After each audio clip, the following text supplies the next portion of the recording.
రేవంతన్నా నిగ్గదీసి అడిగే మునగాడు వీడు భూమిన వానైతాడు బీద సాదల ధైర్యం వీడు దొంగ దొరల భరతం పడతాడు మన రేవంతన్న పేద ఇంటికి పండుగ తెస్తాడు సోనియమ్మ దివెనతోని రాహులన్న సైనికుడయ్యి పెద్ద కొడుకై యుద్ధం చెయ్య సిద్ధమాయే రేవంతన్న మూడు రంగుల జెండా పట్టి సింగమోలే కదిలినాడు ఒక్కరో కాంగ్రెస్ సూర్యుడు మన రేవంతన్న నిగ్గదీసి అడిగే మునగాడు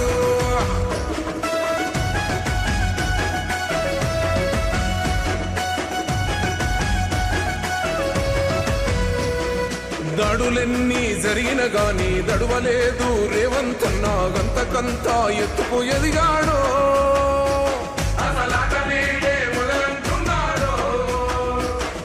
మొక్కనాడు పోలేదు ఒక్కడై కొట్లాడాడు అందుకే పెద్ద నాయకుడయ్యాడు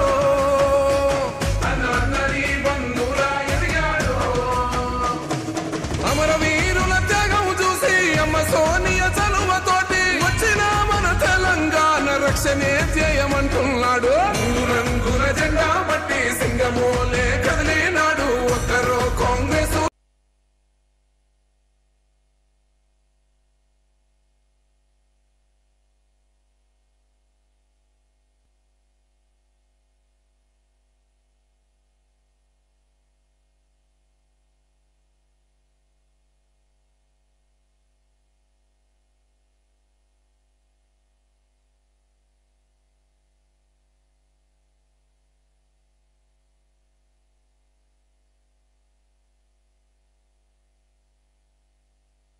24,584 మంది ఉపాధ్యాయునిలకు ప్రమోషన్లు రావడం, అందులో 19,429 మంది ఎస్జిటిలు స్కూల్ అసిస్టెంట్లుగా, 1990 మంది ప్రధానోపాధ్యాయులుగా ప్రమోషన్లు పొందడం, తమ సర్వీస్ కాలంలో ప్రమోషన్లు రావేమోనని నిరాశలో ఉన్న భాషా పండితులు పీఈటీలకు ప్రమోషన్లు రావడం,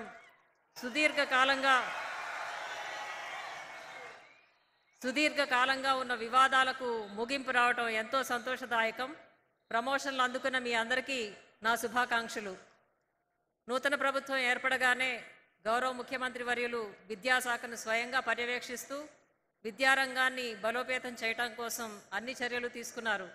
అందులో కొన్ని ముఖ్యమైనవి: దీర్ఘకాలంగా ఖాళీగా ఉన్న 11,062 పోస్టులతో డిఎస్సి నోటిఫికేషన్ ఇవ్వడమే కాకుండా ప్రస్తుతం పరీక్షలు జరుగుతుండడం, అమ్మ ఆదర్శ పాఠశాలల పేరుతో మహిళా స్వయం సంఘాల భాగస్వామ్యంతో పాఠశాలలకు అవసరమైన రిపేర్లు, కనీస వసతులపై దృష్టి సారించటం, అలాగే పాఠశాల ప్రారంభ సమయానికి యూనిఫామ్లు, పుస్తకాలు, నోట్ పుస్తకాలు అందజేయడం, పాఠశాలల రూపురేఖలు మార్చి ఒక మంచి అభ్యాసన వాతావరణాన్ని ఏర్పరచడం జరిగింది.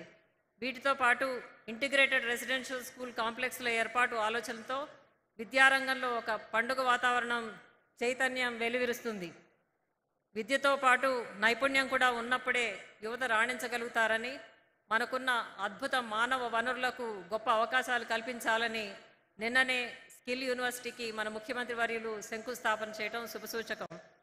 సమున్నత విద్యా ప్రమాణాలతో దేశంలోనే మన విద్యార్థులు అద్భుతాలు సృష్టించాలని, అందుకు దోహదపడే ఉపాధ్యాయులందరికీ అభినందనలు తెలియజేస్తూ మన మాజీ రాష్ట్రపతి అబ్దుల్ కలాం గారి మాటలతో ముగిస్తాను. ఈ ప్రపంచంలో ఎన్ని వందల వృత్తులున్నా వారందరినీ తయారు చేసే వృత్తి ఉపాధ్యాయ వృత్తి. అందుకే ఆ వృత్తి అంటే నాకు ఎంతో గౌరవం. జై హింద్. ఈ ప్రపంచంలో ఎంత గొప్ప వ్యక్తి అయినా వాడిని తయారు చేసేవాడు ఉపాధ్యాయుడు అన్న కలాం గారి ఉన్నతమైన మాటతో గౌరవ సిఎస్ గారు తమ సందేశాన్ని, స్వాగత వచనాన్ని చేశారు. ఆచార్య కోదండరామ్ సార్ని మాట్లాడవలసిందిగా సాదరంగా స్వాగతిస్తున్నాం. Professor Kodandaram sir.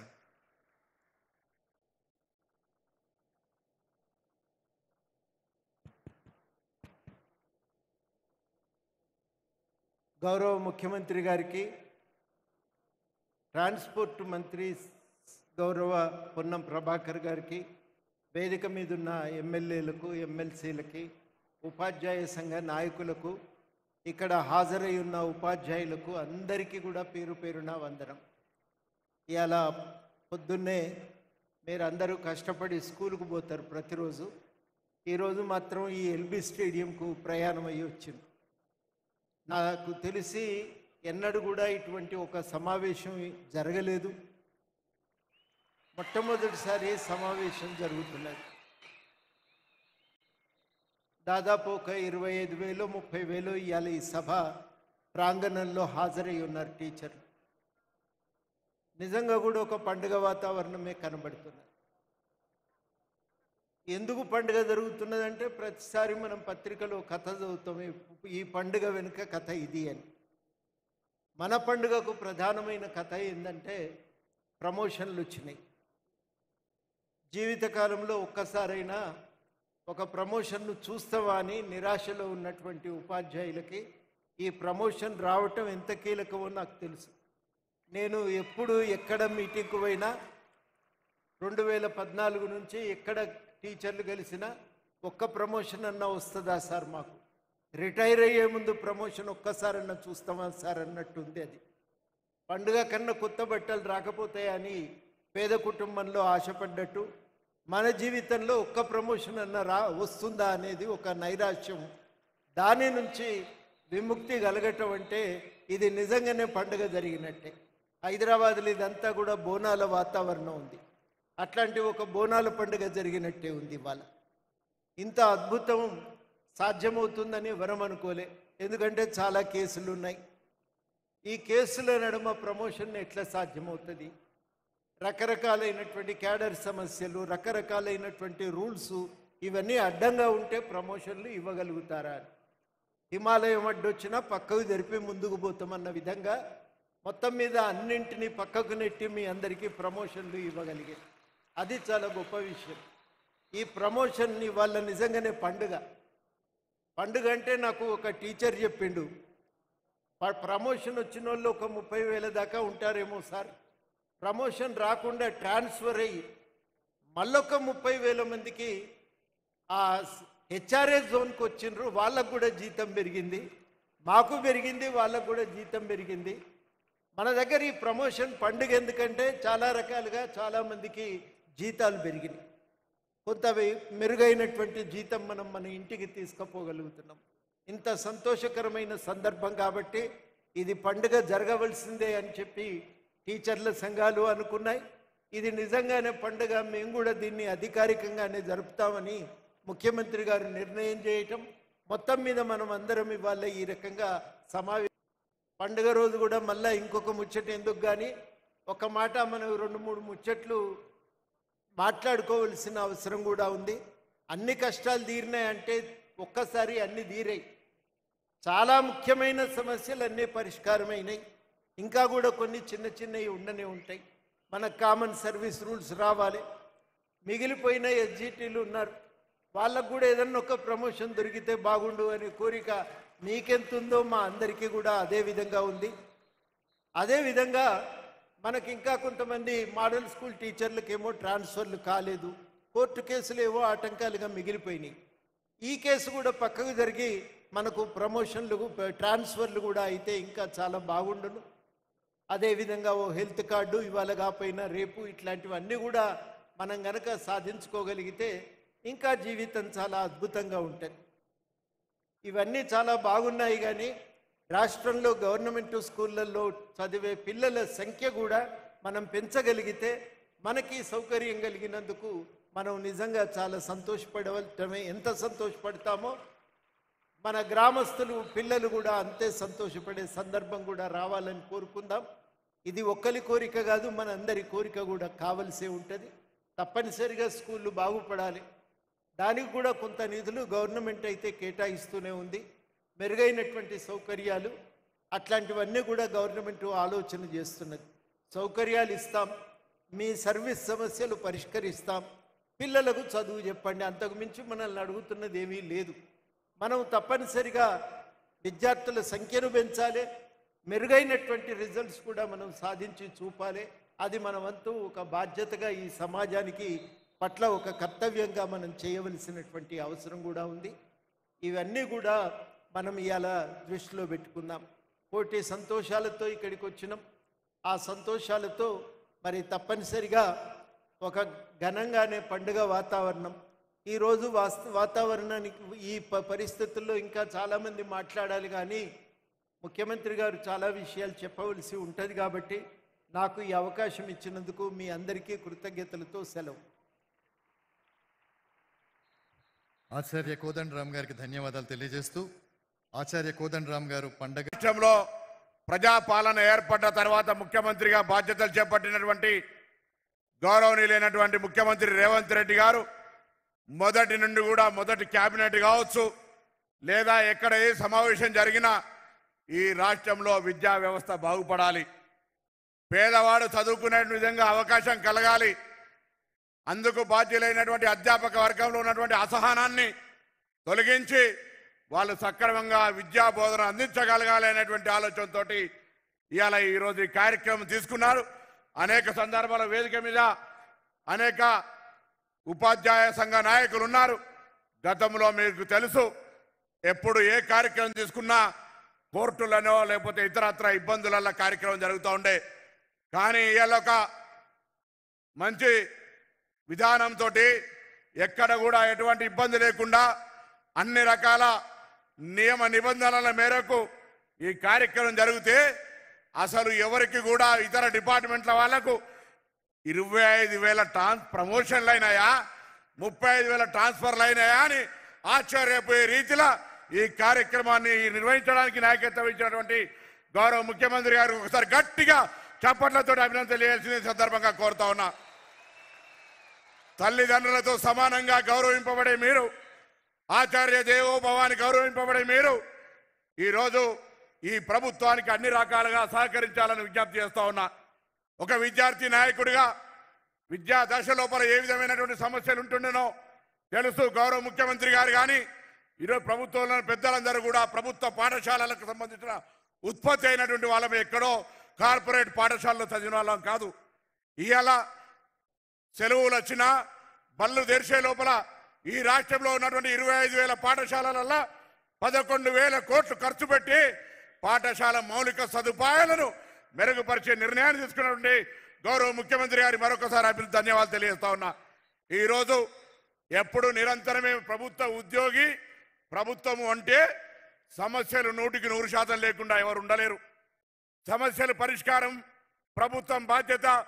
కానీ నేను అందరినీ మిమ్మల్ని కోరుతా ఉన్నా, ఏ తల్లిదండ్రులతోటి గౌరవంగా ఇవాళ మిమ్మల్ని గౌరవిస్తారో ఆ కుటుంబంలో నుండి వచ్చి చదువుకునే పిల్లలకు సంబంధించి మీరంతా శిక్షణ పొందినటువంటి వాళ్ళు, పోటీ పరీక్షల్లో నెగ్గి ఉద్యోగం సంపాదించిన వాళ్ళు ఈరోజు కార్పొరేట్ పాఠశాలల్లో సరి అయినటువంటి శిక్షణ లేక పోటీ పరీక్షల్లో లేకున్నప్పటికీ కూడా అక్కడ ఫలితాలు, అక్కడ అడ్మిషన్లకు సంబంధించి మొన్ననే పత్రికలో వచ్చింది, పోయిన సంవత్సరానికి ఈ సంవత్సరానికి 2 లక్షల విద్యార్థుల సంఖ్య తక్కువైందని. ఈరోజు మీ అందరూ కూడా దయచేసి రాబోయే విద్యా సంవత్సరానికి కానీ ఇప్పటి నుంచే ప్రతి ఒక్కరు కూడా నా పాఠశాల బాగుండాలి, నా పాఠశాలలో చదువుకున్న పిల్లవాడు అత్యున్నత స్థానానికి ఎదగాలనేటువంటి లక్ష్యంగా మంచి అయినా చెడైనా మీదే బాధ్యత. ఆ గ్రామంలో పాఠశాలలో చదివి బయటికి వచ్చేటువంటి ఒక విద్యార్థి ఈ దేశ సంపద, ఈ తెలంగాణ సంపద, తెలంగాణ అభివృద్ధికి దోహదపడే విధంగా మీ యొక్క ఆశీర్వచనము, విద్యా బోధన సహకారాలు, తెలంగాణ ఉపాధ్యాయ సంఘాల నాయకులుగా తెలంగాణ సాధన కోసం పోరాడి రానాడు. ఇది మన రాష్ట్రం. మన రాష్ట్రంలో మీ అందరి ఆకాంక్షలకు అనుగుణంగా మార్పు కోరుకొని ఏర్పడ్డ రాజ్యం. ఈ రాజ్యంలో ప్రజలు బాగుండాలి, విద్యార్థులు బాగా చదువుకోవాలనేటువంటి మాట కోరుతూ మరొక్కసారి నీలాగా మీ అందరిలాగా విద్యార్థిగా, విద్యార్థి నాయకుడిగా ఈరోజు రాజకీయాల్లో మరి క్షేత్రస్థాయి నుంచి వచ్చినటువంటి వ్యక్తిగా మీ అందరు మరొక్కసారి ఆచార్య దేవోభావాన్ని గౌరవిస్తూ నమస్కరిస్తూ రాబోయే తెలంగాణ నిర్మాణంలో మీ పాత్ర చాలా పెద్దగా ఉండాలని కోరుతూ అందరూ నమస్కారం చెప్తూ సెలవు తీసుకుంటా ఉన్నాను.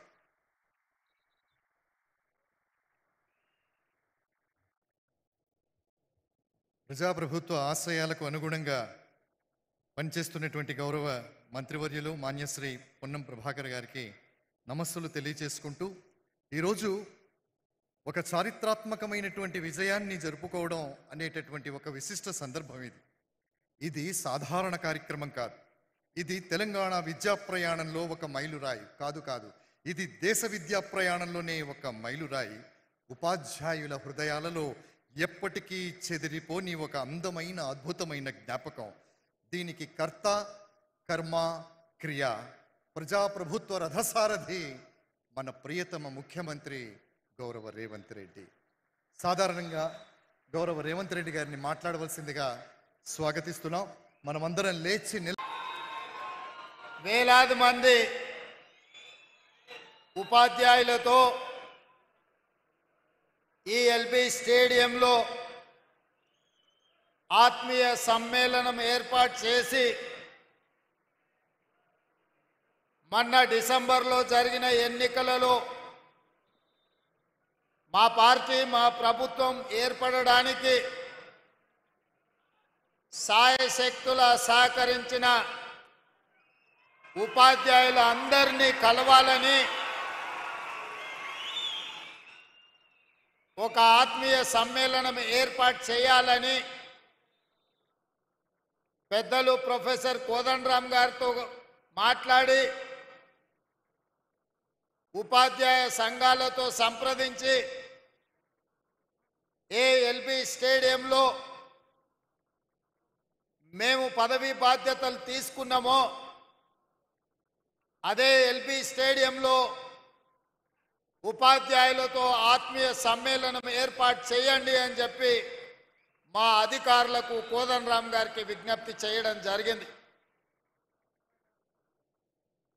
ఈరోజు తెలంగాణలో దాదాపుగా 30,000 పాఠశాలలో ఉన్న ఉపాధ్యాయులు అందరూ కూడా వేలాదిగా తరలి వచ్చి ఈ ఆత్మీయ సమ్మేళనంలో పాల్గొన్నందుకు మీకు అందరికీ మనస్ఫూర్తిగా ధన్యవాదాలు, కృతజ్ఞతలు.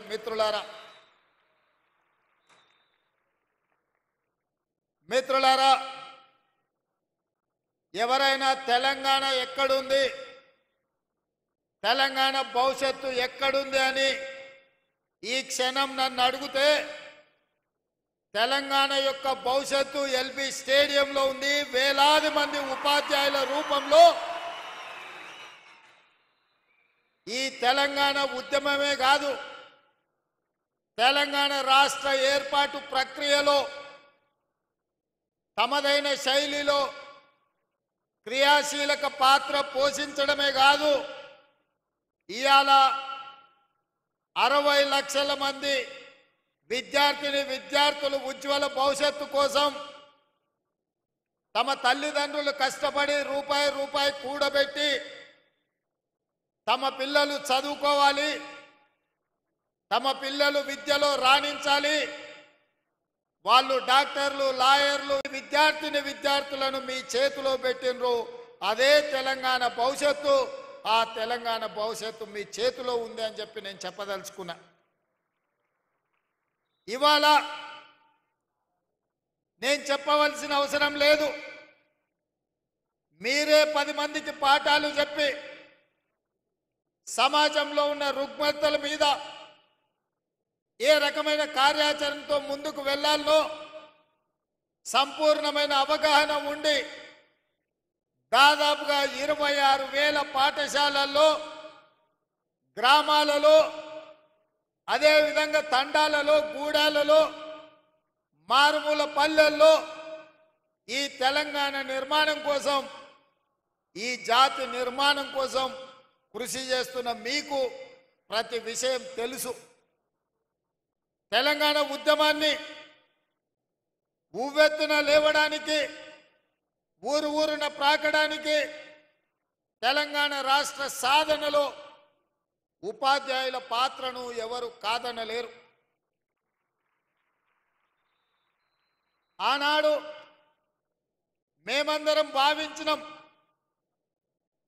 తెలంగాణ రాష్ట్రం వస్తే మన విద్యా విధానం మెరుగవుతుంది, మన ఉపాధ్యాయులకు ప్రభుత్వం నుంచి గౌరవం దక్కుతుంది, మన విద్యార్థులకు అవసరమైన మౌలిక వసతులు మెరుగవుతాయి, తప్పకుండా తెలంగాణ విద్యా విధానం బాగుపడుతుంది అని అనుకున్నాం. వేదిక మీద మోహన్ రెడ్డి గారు ఉన్నారు. మీ ఉపాధ్యాయ సంఘాలకు ఒకప్పుడు నాయకత్వం వహించండు. ఒకనాడు ఉమ్మడి రాష్ట్రంలో అది చంద్రబాబు నాయుడు గారైనా, వైఎస్ రాజశేఖర రెడ్డి అయినా, రోసయ్య గారైనా, లేదా కిరణ్ కుమార్ రెడ్డి గారైనా, ఉపాధ్యాయ సంఘాల నాయకులు వస్తే ముఖ్యమంత్రులు ఎదురొచ్చి వాళ్ళతో మాట్లాడి మీ సమస్యలు పరిష్కరించి ఉపాధ్యాయ సంఘాలను సచివాలయానికి పిలిచి సముచితమైన గౌరవం ఇచ్చి మీ సమస్యల్ని వినేది, మీరు లేవనెత్తిన అంశాలను ఆనాడు ప్రభుత్వాలు పరిష్కరించేది. మరి తెలంగాణ రాష్ట్రంలో ఏమి జరిగిందో, ఆనాటి పాలకులు ఏ విధంగా వ్యవహరించిందో, ప్రభుత్వ ఉపాధ్యాయులను ఏ రకంగా అవమానించే విధంగా, అనుమానించే విధంగా, వాళ్ళని ఏ రకంగా వాళ్ళు అవమానించిందో మీరు కళ్ళతో చూసిండ్రు. అందుకే నేను ముఖ్యమంత్రిగా బాధ్యత చేపట్టిన తర్వాత బడ్జెట్కు సంబంధించి విద్యకు ప్రాధాన్యత ఉండాలి, పేదవాడు చదువుకున్నప్పుడే తెలంగాణ బాగుపడుతుంది, తెలంగాణ యొక్క లక్ష్యం, తెలంగాణ రాష్ట్రం యొక్క సాధన ప్రజలకు చేరుతుంది అని చెప్పి 7.3% ఈసారి విద్యకు 21,000 కోట్ల పైగా ఈరోజు విద్యకు నిధులు కేటాయించడం జరిగింది. వాస్తవంగా 10% అంటే దాదాపుగా 30,000 కోట్ల రూపాయలైనా కేటాయించాలని అన్ని లెక్కలేసినాం. కానీ ప్రభుత్వం ఇంతకు ముందే ఇచ్చిన హామీలు, చేయవలసిన పనులు, చేపట్టవలసిన బాధ్యతలతో 10% నిధులు ఇవ్వాలనుకున్న వీలు కాకపోతే 7.3%తో 21,000 కోట్ల పైగా ఈరోజు విద్యాశాఖకు నిధులు కేటాయించడం జరిగింది. ఈరోజు నేను మీ ద్వారా ఒకే ఒక్క మాట అడగదలుచుకున్నా, చెప్పదలుచుకున్నా, రేపటి తెలంగాణ భవిష్యత్తు మీ చేతుల్లో ఉంది. కొన్ని వాస్తవాలను కూడా ఈరోజు మనం మాట్లాడుకోవాలి. తెలంగాణ రాష్ట్రంలో 40,000 పైచిలకు పాఠశాలలుంటే ప్రభుత్వ ఆధీనంలో 30,000 పాఠశాలలు ప్రభుత్వ ఆధీనంలో ఉన్నాయి. 30,000 పాఠశాలలో 26 లక్షల మంది విద్యార్థులు ఉన్నారు. కానీ అదే ప్రైవేట్లో 10,000 పాఠశాలలుంటే 33 లక్షల మంది విద్యార్థులు ఈరోజు ప్రైవేటు పాఠశాలల్లో. మా ఉపాధ్యాయులను నేను ఒక్కటే అడుగుతున్నా, ప్రైవేటు పాఠశాలల్లో మీకంటే గొప్పగా చదువుకున్నోళ్ళు, మీకంటే ఎక్కువ చదువుకున్నోళ్ళు టీచర్లు ఉన్నారా? ఒక్కసారి ఆలోచన చేయండి. ఇవాళ మీలో MA BEd చదువుకున్నోళ్ళు, లేదా డాక్టరేట్లు చేసిన వాళ్ళు, ఉన్నత చదువులు చదువుకున్నోళ్ళు మీలో ఉన్నారు, ఉపాధ్యాయులుగా ఉన్నారు. కానీ అదే ప్రైవేట్ పాఠశాలల్లో ఇంటర్ పాస్ అయ్యో, డిగ్రీ ఫెయిల్ అయ్యో, మీలో సగం చదువు లేని వాళ్ళు ఇవాళ ప్రైవేట్ పాఠశాలల్లో పాఠాలు చెప్తున్నారు. మరి 10,000 పాఠశాలల్లో 33 లక్షల మంది విద్యార్థులు అక్కడుంటే 30,000 పాఠశాలల్లో 26 లక్షల మంది విద్యార్థులు ఇవాళ మన ప్రభుత్వ పాఠశాలల్లో ఉన్నారు. అంటే ఎక్కడో ఒక లోపం ఉన్నది. ఆ లోపం పాలకులైన మా వైపు నుంచి కూడా ఉండొచ్చు. నేను టీచర్లను బ్లేమ్ చేయదలుచుకోలేదు. ప్రభుత్వం సరైన విధంగా నిర్వహించకపోవడం, మౌలిక వసతులు ఏర్పాటు చేయకపోవడం, కనీసం పాఠశాలల్లో ఊడవడానికో తూడవడానికో, కనీసం టీచర్లకు తాగడానికి మంచినీళ్ళు ఇవ్వడానికి పారిశుద్ధ్య కార్మికులు లేకపోవడం కూడా కావచ్చు. ప్రభుత్వ పాఠశాలల గ్రామాలలో ఉండే ప్రజాప్రతినిధులు ఎండాకాలం సెలవులు వస్తే బర్రెల కొట్టంగా మార్చి ప్రభుత్వ పాఠశాలల బర్రెల్ని కట్టేసే పరిస్థితులు కూడా గ్రామాలలో ఉన్నాయి. కనీసం ఆడపిల్లలు లేదా మహిళా టీచర్లు స్కూల్కి వస్తే పొద్దు నుంచి సాయంత్రం వరకు ఉంటే కనీసం టాయిలెట్స్ వసతి కూడా ప్రభుత్వాలు కల్పించకపోవడం కూడా ఒక కారణం అయి ఉండొచ్చు. ఇవాళ ఆడపిల్లలు చదువుకోవాలి అంటే మగపిల్లలకి ఏదైనా వెసులుబాటు ఉండొచ్చు. కానీ ఇవాళ ఆడబిడ్డలైన టీచర్లకు కానీ విద్యార్థులకు పాఠశాలల కనీస మౌలిక వసతులు లేకపోవడం కూడా ఒక కారణం అయి ఉండొచ్చని నేను ఈరోజు భావిస్తున్నా. కనీసం పాఠశాలల్లో టీచర్లకు మంచినీళ్ళు ఇవ్వడానికో, పాఠశాలను ఊడవడానికో కూడా చిన్న చిన్న పారిశుద్ధ్య కార్మికులు లేకపోవడం కూడా ఇవాళ మనం ఆలోచన చేయాల్సిన అవసరం ఉన్నది మిత్రులారా.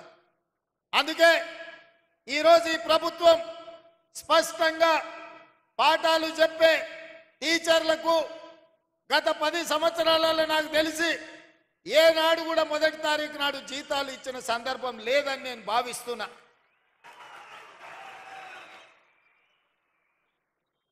మీరు మీ పిల్లల చదువుల కోసమో ఇల్లు కొనుక్కోవడానికో కారు సైకిల్ మోటార్ లోన్ తీసుకుంటేనో ఏదైనా బ్యాంకుల్లో అప్పు తెచ్చుకుంటే మీరు ఇచ్చిన చెక్కులు సరైన సమయంలో మీకు జీతాలు రాకపోతే చెక్కులు బౌన్స్ అయిపోయి మీ సిబిల్ స్కోర్ ఖరాబ్ అయిపోయి బ్యాంకులు కూడా నమ్మని పరిస్థితులు ఇవాళ వచ్చినాయి, దాపురించినాయి గత 10 సంవత్సరాలలో. అందుకే నేను ఆలోచన చేసిన మొట్టమొదట ప్రభుత్వం ఒక యజమాని, ఆ యజమాని పరిధిలో పనిచేసే దాదాపుగా 5 లక్షల మంది ఉద్యోగులకు తమ యజమాని మీద విశ్వాసం ఉండాలి, తమ యజమాని మీద నమ్మకం ఉండాలి. ఆ నమ్మకం ఏంది అంటే మా యజమాని నాకు భద్రత కల్పిస్తాడు, మా యజమాని నాకు మొదటి తారీఖు నాడు జీతం వస్తాడు, మా యజమాని నాకు కష్టం వస్తే నేను చెప్పుకుంటే చెప్పడానికి అవకాశం ఇస్తాడు, మా యజమాని నన్ను కలుస్తాడు, నా బాధ వింటాడు అన్న విశ్వాసం యజమాని మీద ఉన్నప్పుడు ఆ ఉద్యోగి తప్పకుండా ఒళ్ళు దాచుకోకుండా పనిచేస్తాడు, యజమాని అభ్యున్నతి కోసం పాటుపడతాడు. కానీ విచిత్రం, ఉమ్మడి రాష్ట్రానికంటే తెలంగాణ రాష్ట్రం వచ్చిన తర్వాత ఉద్యోగుల యొక్క పరిస్థితులు దిగజారినాయి. ఇది వాస్తవం, ఇది నిజం, కఠోరమైన మనం ఈరోజు మాట్లాడుకోవాల్సిన పరిస్థితి. అందుకే ఈరోజు వేదిక మీద నర్సిరెడ్డి గారు, రఘుత్తం రెడ్డి గారు మీ ఎమ్మెల్సీలు ఉండ్రు. 10 సార్లు ఈ 6 నెలల 10 సార్ల కంటే ఎక్కువనే నా దగ్గరికి సమస్యల మీద వచ్చిండ్రు. ఏవిఎన్ రెడ్డి గారు ఉన్నారు, మీ ఉద్యోగ ఎమ్మెల్సీలు, టీచర్ కమ్యూనిటీ నుంచి వచ్చిన ఎమ్మెల్సీలు ఏ సమస్యలు తీసుకొచ్చినా అక్కడికక్కడ అధికారులను పిలిచి మాట్లాడిన. భిన్న అభిప్రాయాలు ఉండొచ్చు, రాజకీయంగా మా ఆలోచనలు వేరుండొచ్చు, కానీ వాళ్ళు తీసుకొచ్చిన రిప్రజెంటేషన్ మీలాంటి వేలాది మంది ఉపాధ్యాయుల సమస్యలు కాబట్టి వాళ్ళతోని కూర్చోబెట్టి మాట్లాడినాం, వాటిని పరిష్కరించాలన్న ప్రయత్నం చేసినాం. మా హర్షవర్ధన్ ఎప్పుడు కలిసినా ఏదో ఒకటి 317 జీవో కావచ్చు, ఉద్యోగ బదిలీలు కావచ్చు, మీ జీతభత్యాల సమస్యలు కావచ్చు, ఏదో ఒక సమస్య కోసం ఎప్పుడు వస్తూనే ఉంటాడు, అడుగుతూనే ఉంటాడు. అందుకే మీ అందరినీ కలుసుకోలేకపోయినా మీ ప్రతినిధులను కలిసి మీ ప్రతినిధులు చెప్పే సమస్యల్ని విని భాషా పండిట్లకు దాదాపుగా 20 సంవత్సరాల నుంచి ప్రమోషన్లు లేవు, మిగతా వాళ్ళకు కూడా 10 నుంచి 15 ఏళ్ల నుంచి ప్రమోషన్లు లేవు. పెద్దలు కోదండరామ్ గారు చెప్పినట్టు మా జీవిత కాలంలో ఒక్క ప్రమోషన్ అయినా చూస్తామా, చూడకుంటేనే రిటైర్ అయిపోతామని ఆవేదన చెందుతున్నారని నా దృష్టికి తెచ్చింది. బదిలీల విషయం మీకు తెలుసు, టీచర్లను ముట్టుకోవాలంటే ఎవరైనా భయపడతారు. తేనెటీగల గురించి మీకు తెలుసు కదా, తేనెటీగలు ఎవరి జోలికి పోవు, వాటంతటా అవి ఉంటాయి. కానీ వాటి మీద ఎవరైనా రాయేస్తే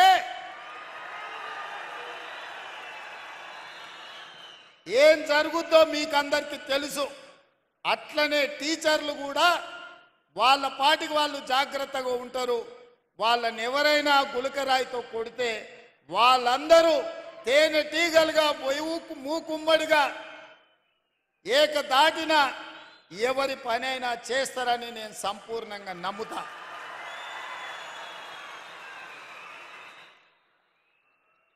మంది భయపెట్టిండ్రు టీచర్ల ప్రమోషన్ల విషయం ప్రస్తావించినప్పుడు. సార్ ఎవరి జోలికైనా పోవచ్చు కానీ టీచర్ల జోలికి పోకు సార్ అని అంటే నేను అన్నా. బదిలీల విషయం అప్పుడు కూడా అదే మాట చెప్పినారు. నేను ఒకే ఒక మాట చెప్పిన, మనకు స్వార్థం ఉంటేనో, మనకు వాళ్ళకి అన్యాయం చేయాలన్న ఆలోచన ఉంటేనో, వాళ్ళ నమ్మిక ఉన్న సమస్యల్ని ప్రమోషన్లను ఇవ్వాలి, వాళ్ళ సమస్యల్ని పరిష్కరించాలి.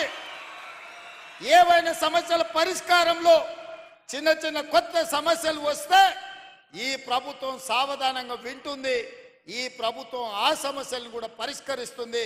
నా చిత్తశుద్ధిలో నా ప్రయత్నంలో లోపం లేనప్పుడు తప్పకుండా టీచర్లు అర్థం చేసుకుంటారు, ఆ టీచర్లు సహకరిస్తారని చెప్పిన మా అధికారులను అందరినీ బుర్రా వెంకటేశ్వరం గారిని, దేవసేన గారిని, మిగతా అధికారులందరినీ పిలిచి చెప్పిన మీరు అందుబాటులో ఉండండి, ఎవరు వచ్చినా మాట్లాడండి, మనం ఏ మంచి లక్ష్యం కోసమో వాళ్ళ కోసమే చేస్తున్న ప్రయత్నాన్ని వాళ్ళకి వివరించండి అని చెప్పిన ఆ ప్రయత్నం విజయవంతమైంది. ఇవాళ దాదాపుగా 24,000 మంది టీచర్లకు, అదేవిధంగా గురుకులాలతో మొదలు పెడితే 30,000 మంది టీచర్లకు పైగా ఈరోజు ప్రమోషన్లు ఇచ్చినాం. 35,000 మందికి పైగా బదిలీలు చేసినాం. అందుకే ధైర్యంగా ఈరోజు వేలాది మంది టీచర్ల మధ్యలో ఈ రాష్ట్ర ముఖ్యమంత్రిగా ఎల్బీ స్టేడియంలో మీ కుటుంబ సభ్యుడిగా మీ దగ్గరకు వచ్చి నిలబడి ప్రతి నెల 1వ తారీఖు నాడు మీకు మీ జీతం మీ ఖాతాలో పడే బాధ్యత నాది, ఈ ప్రభుత్వం మీకు అండగా ఉంటుందని చెప్పడానికే ఇక్కడికి రావడం జరిగింది. ఇదే కాదు, మీ మంచి కోసం, మీ ప్రమోషన్ల కోసం, మీ బదిలీల కోసం ఈ ప్రభుత్వం చిత్తశుద్ధితో పనిచేసింది. ఇంకేమైనా చిన్న చిన్న సమస్యలు ఉంటే మా దృష్టికి తీసుకురండి, తప్పకుండా వాటిని కూడా పరిష్కరిస్తామని చెప్పి నేను ఈ సందర్భంగా తెలియజేయదలుచుకున్నా. అందుకే మిత్రులారా, ఈ ఆత్మీయ సమ్మేళనంలో రాజకీయం లేదు. ఈ ఆత్మీయ సమ్మేళనంలో ఏ రకమైన ప్రయోజనం ఆశించలేదు. ఒకే ఒక్క ఆలోచన, ఆశ, మీ చేతుల్లో ఈ తెలంగాణ భవిష్యత్తు ఉంది. ఇవాళ ఈ తెలంగాణ బలమైన తెలంగాణగా, అభివృద్ధి తెలంగాణగా, ఆర్థికంగా నిలదొక్కునే తెలంగాణగా మార్చాలి అంటే గ్రామీణ ప్రాంతాలలో, తండాలలో, గూడాలలో, మారుమూల పల్లెల్లో ఉన్న దళిత, ఆదివాసి, గిరిజనుల, బీసీ పిల్లలు ఇవాళ చదువుకోవాలి. వాళ్లకు చదువు చెప్పి వాళ్ళని డాక్టర్లుగా, లాయర్లుగా, ఇంజనీర్లుగా, ఐఏఎస్, ఐపీఎస్లుగా తీర్చిదిద్దే బాధ్యత మీ మీద ఉంది. అందుకే ఈ తెలంగాణ భవిష్యత్తు మా చేతుల్లో కాదు, మీ చేతుల్లో ఉందని చెప్పడానికే నేను ఇవాళ ఈ సమావేశాన్ని ఏర్పాటు చేసిన. నిన్ననే అనుకుంటా, నిన్న కాదు మొన్న అసెంబ్లీలో ఒక ఆయన అంటుండే, నేను గుంటూరులో చదువుకున్నా, నేను పూనాలో చదువుకున్నా, నేను అమెరికాలో చదువుకున్నా, నాకు గొప్ప గొప్ప చదువు వచ్చు అని. మీరు ఆడ చదువుకున్నారు అని నన్ను ఎడకారం చేయబడి మీరు చూసి ఉంటారు టీవీలలో, అసెంబ్లీలో. అప్పుడు నేను లేచి నేను చెప్పిన, కొండారెడ్డిపల్లి ప్రైమరీ స్కూల్లో, గవర్నమెంట్ స్కూల్లో చదువుకున్నా అని చెప్పిన, తాండ్రా హై స్కూల్లో చదువుకున్నా అని చెప్పిన, వనపర్తి జిల్లా పరిషత్ హై స్కూల్లో, గవర్నమెంట్ జూనియర్ కాలేజీలో చదువుకున్నా అని చెప్పిన, ప్రభుత్వ పాఠశాలలో ప్రభుత్వ టీచర్లు చెప్పిన చదువు, ఆ చదువుతోనే ఇవాళ జిల్లా పరిషత్ మెంబర్గా, ఎమ్మెల్సీగా, ఎమ్మెల్యేగా, ఎంపీగా, తెలంగాణ రాష్ట్రానికి ముఖ్యమంత్రి అయినా ప్రభుత్వ టీచర్లు చదువు చెప్తే నేర్చుకున్న నేను ఎవరికి తల వంచకుండా ఆత్మగౌరవంతో నిటారుగా నిలబడి ఇవాళ తెలంగాణ రాష్ట్రానికి ముఖ్యమంత్రి అయి ఏ టీచర్లు, ఏ ప్రభుత్వ పాఠశాలలో పనిచేసే టీచర్లు మాకు చదువు చెప్తే మేము ఇంత ఎత్తు ఎదిగినామో ఇవాళ టీచర్లను కలవడానికి ఆత్మీయ సమ్మేళనం ఏర్పాటు చేసిన అని చెప్పి ఆ సన్నాసికి చెప్పదలుచుకున్నా. మీ మీద నమ్మకం లేకపోయి ఉండొచ్చు, తెలంగాణ పట్ల విశ్వాసం లేకపోయి ఉండొచ్చు, అందుకే గుంటూరులో పోయి ఆ సన్నాసులు చదువుకొని ఉండొచ్చు, ఆ తర్వాత పూనా, అమెరికాకు పోయి ఉండొచ్చు. కానీ నాకు సంపూర్ణమైన విశ్వాసం ఉన్నది, నమ్మకం ఉన్నది. తెలంగాణ రాష్ట్రంలో ఉపాధ్యాయులు 90% పైగా నిబద్ధతతోని పేద విద్యార్థులకు చదువులు చెప్పాలి, వాళ్ళ ఉజ్వల భవిష్యత్తు ఉండాలి అని వాళ్ళు 10/10 సాధించినప్పుడు సంతోషంతో వాళ్ళ కళ్ళల్లో ఆనందం చూడాలి అని ఇక్కడున్న వేలాది మంది టీచర్ల బాధ్యత తీసుకుంటున్నారని నాకు తెలుసు. అందుకే ఈరోజు మనమందరం ఒక ప్రతిజ్ఞ తీసుకోవాలి. పోయిన సంవత్సరానికంటే ఈ సంవత్సరం ప్రభుత్వ పాఠశాలల్లో 2 లక్షల మంది విద్యార్థులు తక్కువ చేరికలు జరిగినాయి. దీన్ని మనం విశ్లేషించుకోవాలి. ఇవాళ 26 లక్షల మంది ప్రభుత్వ పాఠశాలల్లో ఉంటే పోయిన సంవత్సరానికంటే 2 లక్షల పైగా అడ్మిషన్లు తగ్గినాయి. కొన్ని పాఠశాలలు బంద్ అయి ఉండొచ్చు, కొన్ని పాఠశాలలలో తల్లిదండ్రులు ప్రైవేటులో చెప్పిస్తేనే మాకు గ్రామంలో గౌరవం ఉంటుందని అనుకుంటూ ఉండొచ్చు. నేను చాలామందిని గ్రామాలకు వెళ్ళినప్పుడు మాట్లాడుతుంటా, అడుగుతుంటా, కుటుంబ విషయాలు అడిగిన తర్వాత పిల్లల్ని ఎక్కడ చదివిస్తున్నారు అని. ఏదో ప్రైవేట్ స్కూల్ పేరు చెప్తారు. ఎందుకనంటే అక్కడికి పోతే కొంచెం ఇంగ్లీష్ నేర్చుకుంటారు సార్ అనో, లేకపోతే గవర్నమెంట్ స్కూల్కి దోరితే ఊళ్ళో ఏమన్నా అనుకుంటారేమని మేము అక్కడికి దోలుతున్నామో అని. నేను అందుకే అది మారాలి, మార్చాల్సిన బాధ్యత మన మీద ఉంది. మన పిల్లలు ప్రభుత్వ పాఠశాలకు వెళ్ళడం ఆత్మ గౌరవం అని గ్రామాలలో ఉన్న తల్లిదండ్రులు భావించాలి. అందుకే అమ్మ ఆదర్శ పాఠశాలని సెల్ఫ్ హెల్ప్ గ్రూపులకు పూర్తి బాధ్యత అందించి మన పాఠశాలలు మొదటి రోజే దాదాపుగా 26 లక్షల మంది విద్యార్థులకు మొదటి రోజే వాళ్ళ పాఠ్య పుస్తకాలతో పాటు వాళ్లకు డ్రెస్సులు ఇచ్చే ప్రయత్నం చేసినాం. మొదటి విడతలోనే మేము విజయం సాధించినాం. రెండవ డ్రెస్ కూడా తొందరలోనే మా అధికారులు ఆ పిల్లలకి ఇస్తారని నేను భావిస్తున్నా. అందుకే ఇవాళ ప్రభుత్వం వైపు నుంచి మీ సమస్యల్ని పరిష్కరించడానికి, మీతో మాట్లాడడానికి, చర్చించడానికి ఈ ప్రభుత్వానికి ఎలాంటి ఇబ్బంది లేదు, ఎలాంటి బేసజాలు లేవు. అదేవిధంగా మీ సమస్యని పరిష్కరించడానికి పాఠశాలలో ఉన్న మీ పారిశుద్ధ్య కార్మికుల సమస్యను పరిష్కరించడానికి అమ్మ ఆదర్శ పాఠశాల పేరు మీద సెల్ఫ్ హెల్ప్ గ్రూపులకే 1000 రూపాయలు, దాదాపుగా సంవత్సరానికి 79 కోట్ల రూపాయలు ఖర్చు అయినా మీకు పారిశుద్ధ్య కార్మికుల సమస్యను తీర్చడం ద్వారా వాళ్ళందరినీ అపాయింట్ చేసే బాధ్యత నిర్ణయం తీసుకున్నాం. రేపటి నుంచి మీ పాఠశాలల బాధ్యత మీ జీతాలలో కొంత ఇచ్చి మీరెవరినో ఉద్యోగులను పెట్టుకోవాల్సిన అవసరం లేదు. నాకు తెలుసు చాలామంది టీచర్లు తమకు వచ్చిన జీతంలో కొంత పక్కకు తీసిపెట్టి పాఠశాలలో ఊడవడానికో తూడవడానికో పారిశుద్ధ్య పనులు టీచర్లు వాళ్ళ జీతాల నుంచి నిధులు కేటాయించి చేస్తున్నారు.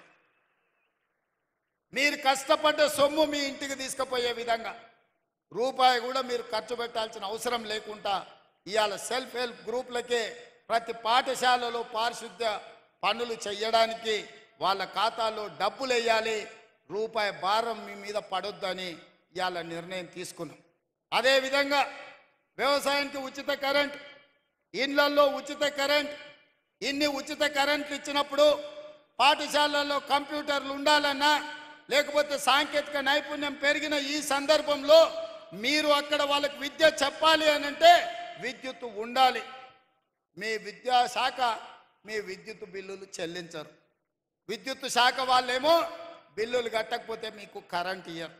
నేను ఆలోచన చేసిన, రైతులకు ఇచ్చినప్పుడు పేదవాళ్లకు 200 యూనిట్లు ఉచితంగా ఇచ్చినప్పుడు తెలంగాణ జాతి నిర్మాణము, తెలంగాణ భవిష్యత్తు పాఠశాలల్లో ఉంటే పాఠశాలల్లో ఎందుకు ఉచితంగా విద్యుత్ ఇవ్వద్దు? తెలంగాణ రాష్ట్రంలో ఉన్న 30,000 పాఠశాలల్లో ఉచితంగా విద్యుత్ ఇవ్వండి. ఆ భారాన్ని రాష్ట్ర ప్రభుత్వమే తీసుకుంటుంది. అది నా బాధ్యత అని చెప్పి ఈరోజు మీ పాఠశాలల్లో కూడా ఉచిత విద్యుత్తుకు ఏర్పాట్లు చేయండి అని చెప్పి మా ప్రభుత్వ అధికారులకు నేను ఆదేశాలు ఇచ్చిన. అందుకే మిత్రులారా, వేదిక మీద ఉన్న పెద్దలతో పాటు ఇక్కడికి విచ్చేసిన వేలాది మంది ఉపాధ్యాయులతో నా విజ్ఞప్తి ఒక్కటే, ఇవాళ ఈ తెలంగాణ భవిష్యత్తు మీ చేతిలో ఉంది. ఈ తెలంగాణ పునర్నిర్మాణం మీ చేతుల్లోనే ఉంది. ప్రభుత్వ పాఠశాలలు బాగుపడ్డప్పుడు, పేదవాళ్ళ పిల్లలు చదువుకున్నప్పుడు, దళితులు, గిరిజనులు, ఆదివాసీలు, బలహీన వర్గాలకు, మైనారిటీలకు సంబంధించి మహిళలకు సంబంధించిన పిల్లలు ఈరోజు పాఠశాలల్లో చదువుకొని బాగుపడితేనే ఈ తెలంగాణ బలపడుతుంది. ఈ తెలంగాణ బలపడితేనే ప్రపంచంతో మనం పోటీ పడతాం. ఇవాళ ఈ తెలంగాణ బలపడాలి అని అంటే మనమందరం కార్యదీక్షతో పని చేయాలి. మనందరం ఈ తెలంగాణలో కేజ్రీవాల్ 3 సార్లు ఢిల్లీలో గెలిచిండంటే ఎందుకో మీకు తెలుసా మిత్రులారా? బస్తీలలో ప్రభుత్వ పాఠశాలలను మెరుగుపరిచిండు, మెరుగైన విద్యను పేదవాళ్లకు చేర్చిండు. కాబట్టే ఢిల్లీలో కేజ్రీవాల్ 3 సార్లు ముఖ్యమంత్రిగా గెలిచిండు. మరి ఇప్పుడు నేను అడుగుతున్న మిత్రులారా, మళ్ళోసారి నన్ను ఇక్కడ చూడాలంటే మీరు పని చేయాలి. మళ్ళోసారి ఈ తెలంగాణ రాష్ట్రంలో ప్రజాప్రభుత్వం ఉండాలి. మళ్ళీ తెలంగాణ దొరల గడిలలో బందీ కాకూడదు. పేద ప్రజలకు విముక్తి జరగాలి, పేదలు అనుకున్న లక్ష్యం చేరాలి, పేదవాడు ఆత్మగౌరవంతో బతకాలి. ఈ తెలంగాణ నిర్బంధాల మధ్య కొనసాగకూడదు. ఈ తెలంగాణ నిర్బంధ సంఖ్యలు తెగాలి అనంటే మీరు పేదలకు చదువు చెప్పాలి. మీరు పేదలకు చదువు చెప్పినప్పుడే, పేదలకు విద్యను అందుబాటులోకి తెచ్చినప్పుడే ఈ ప్రభుత్వానికి మంచి పేరు వస్తుంది. మా మిత్రులు, ప్రజాప్రతినిధులు, నా సహచరులు అంతా బాగుంటే వాళ్ళకందరికీ హోదాలు వస్తాయి. కానీ వాళ్ళందరికీ హోదాలు రావాలంటే అంతా బాగా మీరే చూడాలి. నా బాధ్యత మీదే. మీరే మా ప్రభుత్వానికి బ్రాండ్ అంబాసిడర్లు. మా ప్రభుత్వం సంపూర్ణంగా మిమ్మల్ని విశ్వసిస్తుంది. ఈ ప్రభుత్వం మొన్న నిలబడ్డదన్నా, రేపు మళ్ళీ గెలవాలన్నా ఈ ఉపాధ్యాయుల సహకారం ఉండాలి. పేదలకు విద్యను నేర్పండి, పేదలను బడి బయట పిల్లల్ని బడికి తీసుకురండి. మీకు ఏం కావాలనో అన్ని ఇచ్చే బాధ్యత నాది. పేదలకు విద్య నేర్పించే బాధ్యత మీది. అప్పుడే మన తెలంగాణ సాధించుకున్న తెలంగాణ ప్రజా ప్రయోజనం చేకూరుతుంది. అదేవిధంగా స్పోర్ట్స్ మీద కూడా ఇవాళ పాలసీలు తీసుకొస్తున్నాం. గ్రామీణ ప్రాంతాల నుంచి మండల కేంద్రాలలో కూడా మినీ స్టేడియంలు నిర్మించాలన్న ఆలోచన కాంగ్రెస్ పార్టీ చేస్తుంది. తప్పకుండా క్రీడల పట్ల విద్యార్థులను మళ్లించాలి. ఇవాళ నిన్న క్యాబినెట్లో నిఖత్ జరీన్కు, అదేవిధంగా సిరాజ్కు రూల్స్ అన్ని మినహాయింపునిచ్చి గ్రూప్ 1 డిఎస్పీ పోస్టులు క్రీడలలో రాణించినందుకు ఇచ్చినాం. ఇవాళ మీరు పిల్లల్ని క్రీడలలో ప్రోత్సహించండి. ఇవాళ ఒక స్కిల్స్ యూనివర్సిటీని పెట్టినాం. స్కిల్స్ యూనివర్సిటీ ఇది ఒక కొత్త ప్రయోగం. సర్టిఫికెట్లు తీసుకొని ఇంజనీరింగ్లుగా బయటకు వస్తారు, కానీ సాంకేతిక నైపుణ్యం ఉండడం లేదు. సాంకేతిక నైపుణ్యం లేనప్పుడు ఇంజనీర్ కంటే మేస్త్రే మేల్ అని మనం అనుకుంటున్నాం. మీరందరూ కూడా ఇండ్లు కట్టుకుంటున్నారు. నాకు తెలిసి ఏ టీచర్ అయినా ఉద్యోగం వచ్చిన తర్వాత మొదట చేసే పని పెళ్లి చేసుకుంటారు. పెళ్లి చేసుకున్న తర్వాత కూడబెట్టి ఇల్లు కట్టుకుంటారు. టీచర్లు ఒక క్రమశిక్షణతోటి మొదట ఉద్యోగం కోసం కష్టపడతారు. ఉద్యోగం వచ్చిన తర్వాత జీవితంలో స్థిరపడాలి అని పెళ్లి చేసుకుంటున్నారు. పెళ్ళి అయిన తర్వాత భద్రత ఉండాలని ఇల్లు కట్టుకుంటున్నారు. మీరు ఇల్లు కట్టుకునేటప్పుడు చూసి ఉంటారు, ఇంజనీర్ల కంటే మేస్త్రీలే మెరుగ్గా కనిపిస్తున్నారు. వాళ్ళు ఇంజనీరింగ్ సర్టిఫికెట్ పట్టా పొందుతున్నారు, కానీ సాంకేతిక నైపుణ్యం ఉండడం లేదు. అందుకే ఆలోచన చేసి తెలంగాణలో 65 ఐటీఐలు ఉన్నాయి. ఈ 65 ఐటీఐలలో 30-40 సంవత్సరాల క్రితం ఇండస్ట్రియల్ ట్రైనింగ్ ఇన్స్టిట్యూట్గా మారి వాళ్ళకి ప్లంబర్ గానో, ఎలక్ట్రీషియన్ గానో, మెకానిక్ గానో రకరకాల ట్రైనింగ్లు 30-40 సంవత్సరాల క్రితం తయారు చేసిన సిలబస్ వాళ్ళకి నేర్పుతున్నారు. చదువుకున్న చదువుకు బయటకు వస్తే సంబంధం లేకుండా పోయింది. నేర్చింది ఒకటైతే అవసరం ఇంకొకటి. అందుకే ఆలోచన చేసి ముఖ్యమంత్రి అయిన తర్వాత రాష్ట్రంలో ఉన్న 65 ఐటీఐలను అన్నిటిని పరిశీలించి ఇవి ఏమాత్రం ఉపయోగం లేదు అని టాటా కంపెనీతో మాట్లాడి 2400 కోట్ల రూపాయలతోటి అందులో 86% అంటే దాదాపుగా 2100 కోట్లు టాటా సంస్థ కేటాయించింది. 316 కోట్లు తెలంగాణ రాష్ట్ర ప్రభుత్వం, 86% వాళ్ళు ఇస్తే 14% మ్యాచింగ్ గ్రాంట్ ఇచ్చి ఈ 65 ఐటీఐలను ఏటీసీలుగా, ఏటీసీ అంటే అడ్వాన్స్డ్ టెక్నాలజీ సెంటర్లుగా మార్చి ప్రతి సంవత్సరం 4 లక్షల మంది నిరుద్యోగ యువకులకు ఐటీఐలలో ట్రైనింగ్ ఇచ్చి మిడిల్ ఈస్ట్ కంట్రీస్తో పాటు ఇవాళ మన రాష్ట్రంలో కన్స్ట్రక్షన్లో కానీ, ఫార్మాలో కానీ, మిగతా శాఖలలో పనులు చేయడానికి వాళ్ళకి శిక్షణ ఇవ్వడానికి ఇవాళ ప్రభుత్వం నిర్ణయం తీసుకొని ముందుకు వెళ్తున్నది. ఇదే కాదు, ఒకప్పుడు కాకతీయ ఉస్మానియా యూనివర్సిటీలతో పాటు ఆనాడు కాంగ్రెస్ పార్టీ మహబూబ్ నగర్లో, నల్గొండలో, కరీంనగర్లో, నిజామాబాద్లో, Palamuru university, Satavahana university, Mahatma Gandhi university ఇవాళ చాలా యూనివర్సిటీలను నెలకొల్పింది. ఈ యూనివర్సిటీలలో చదువుకున్న వాళ్ళందరికీ పట్టాలు వస్తున్నాయి, పట్టభద్రులు అవుతున్నారు. కానీ సాంకేతిక నైపుణ్యం ఆశించిన మేరకు లేకపోవడం వల్ల నిరుద్యోగ యువకులుగా మారుతున్నారు. అందుకే ఆలోచన చేసి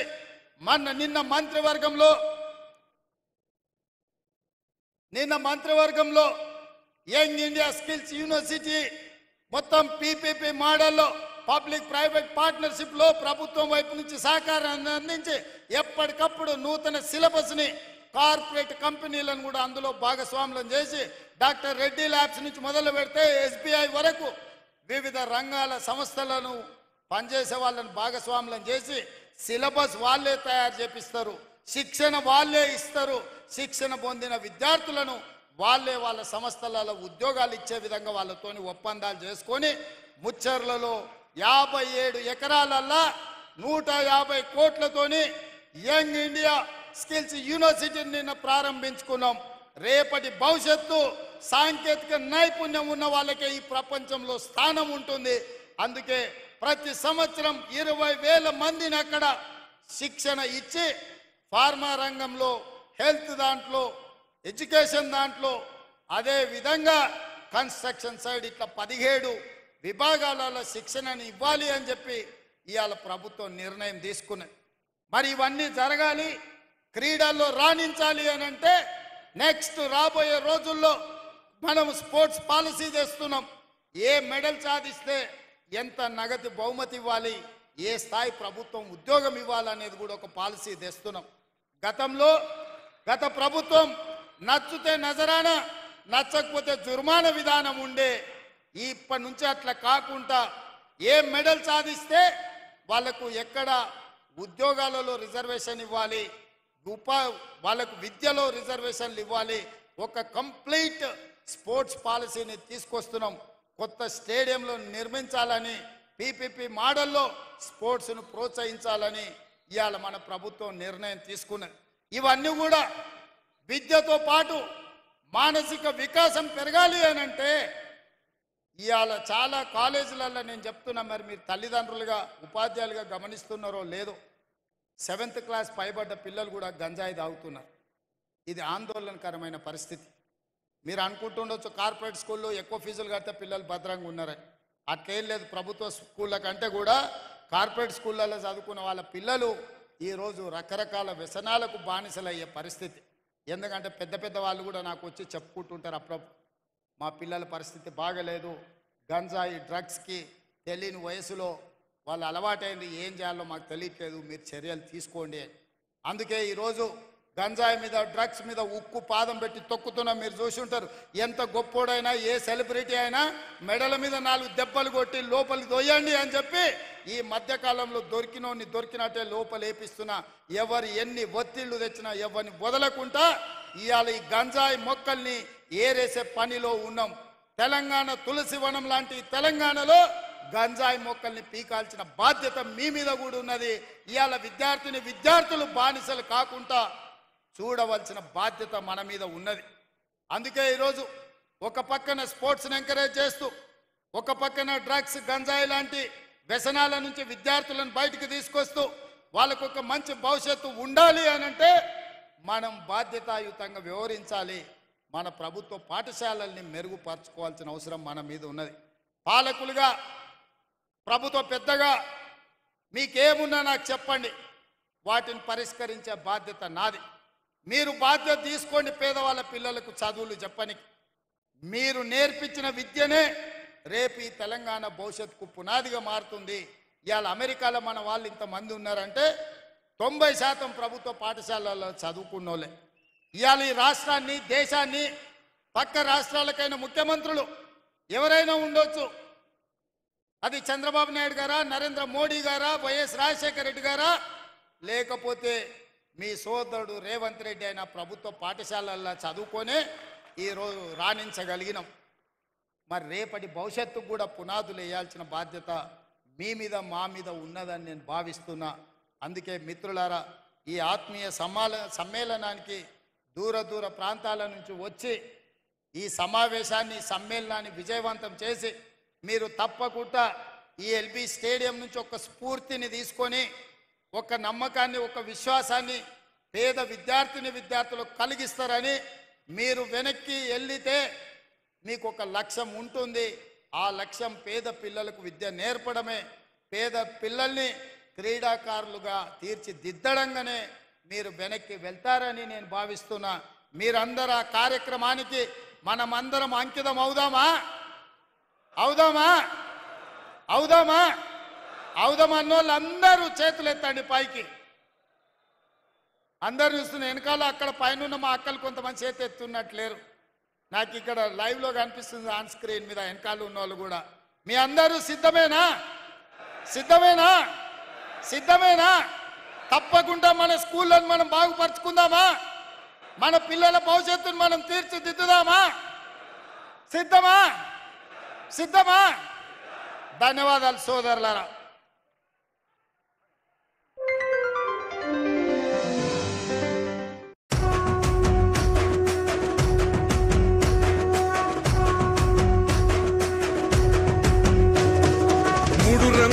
జెండా బట్టి సింగమోలే కదిలినాడు ఒక్కరో కాంగ్రెస్ సూర్యుడు మన రేవంత్ అన్న నిగ్గదీసి అడిగే మునగాడు. వీడు భూమిన వానైతాడు బీద సాదల ధైర్యం వీడు దొంగ దొరల భరతం పడతాడు. మన రేవంత్ అన్న పేద ఇంటికి పండుగ తెస్తాడు. సోనియమ్మ దివెనతోని రాహులన్న సైనికుడయ్యి పెద్ద కొడుకై యుద్ధం చెయ్య సిద్ధమాయే రేవంత్ అన్న. 3 రంగుల జెండా బట్టి సింగమోలే కదిలినాడు ఒక్కరో కాంగ్రెస్ సూర్యుడు మన రేవంత్ అన్న నిగ్గదీసి అడిగే మునగాడు.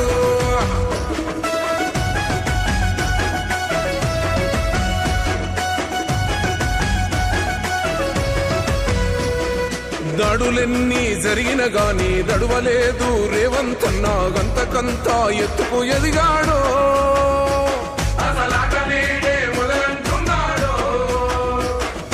ఒక్కనాడు పోలేదు ఒక్కడయ్యి కొట్లాడాడు అందుకే పెద్ద నాయకుడయ్యాడు.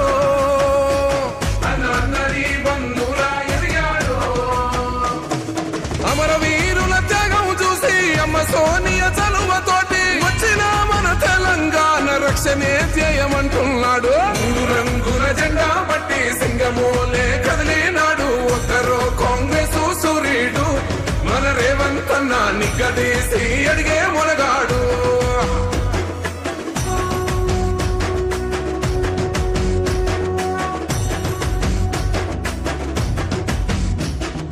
అహమంటూ లేనివాడు అందరినీ కలిపేటోడు ఆనాటి రోజులు తెస్తాడు. మన ఆశలన్నీ తెచ్చే నాయకుడు. ఇందిరమ్మ రాజ్యం మళ్ళీ రేవంతు వల్లే సాధ్యం మన వంతుగా గన్నకు తోడుందా. మన ఉద్యమానికి సిద్ధం అయిపోతా. తెలంగాణ పులి బిడ్డ మరవబోదు నిన్ని గంట. జై జై మా రేవంత్ అన్న గన్నది మన తెలంగాణ. 3 రంగుల జెండా బట్టి సింగమోలే కదిలినాడు ఒక్కరో కాంగ్రెస్ సూర్యుడు మన రేవంత్ అన్న నిగ్గదీసి అడిగే మునగాడు.